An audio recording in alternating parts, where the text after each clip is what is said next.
بسم الله الحمد لله waxaan rabaa inaan wax yar ka hadlo shirka ka socda magaalada Dhuusamareeb ee caasimadda Galmudug shirkaas oo looga hadlayo aayaha iyo mustaqbalka siyaasadda Soomaaliyeed dowladda madaxweynuhu ka yahay Farmaajo oo hadda waqtigeedii dhamaadana loogu gudbi lahay xilli loo soo dooran lahay madaxdii bedeli lahayd iyo sidii ummadda Soomaaliyeed mustaqbal iftiimaya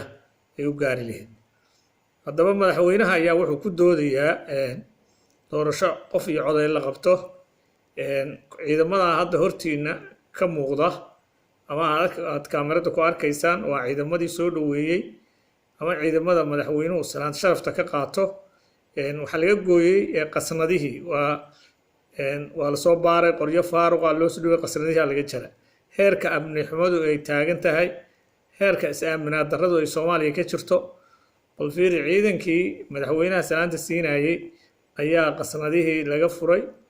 marka doorashada la sheegayo waa uun sida ciidamadaas mid aan jirin oo qasnad iyo xabad midna aan lahayn ee ah mid qol mugdi lagu soo sameeyay ee faaruq ah sida qoryahaas ay madaxweynaha la hortaagan yihiin askartaas ama ciidamadaas hortaagan madaxweynaha oo salaan sharafta siinaya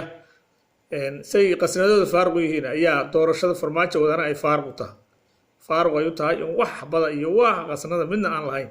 oo ah warqado inta la rabo in sanduuqyo guriga gudihiisa lagu soo sameeyo hadhowna banaanka loo soo bixiyo dadka la tuso sida nimanka dadka loo tuso iyagoo maran wax maanta haddii ay wax arkaan aysan maanta iska difaaci karaynin marka hadda shirki waxaa la leeyahay wararka waxay sheegayaan in shirkii leesmari yahay oo ay ka taagan tahay caqabado waaweyn oo madaxweyne Farmaajo buur dheer fuulay oo leeyahay 2 sano waa in lagu daro doorasho cod iyo qof aan qabanaa waxyaabo noocaas uu ku doodayaa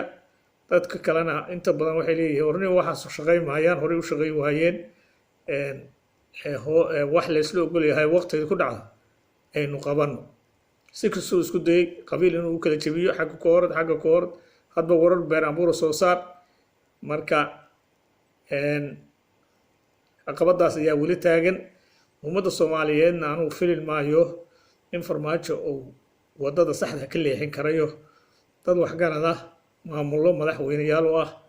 ayaa meesha jooga waxaana ka filan doonaa inay ka soo saaraan shirkaas geela badan iyo xoolaha badan iyo lagu maarta qarash gareeyay oo bulshada deegaanku ay qarashka weyn ku gashay inaan la fashilin ay ka soo baxdo masiir ummadda Soomaaliyeed oo aydo taariikhi ah lagu xusuusto reer Galmudug oo sharaf iyo karaamo u horseeda in halka laga soo saaro madaxweynuhu haddii madaxweynuhu ku sii dhaganaado arrintiisaasna ay ummadda maamul goboleedyada iyo ummadaha iyo dadka kale waxgaradka Soomaaliyeed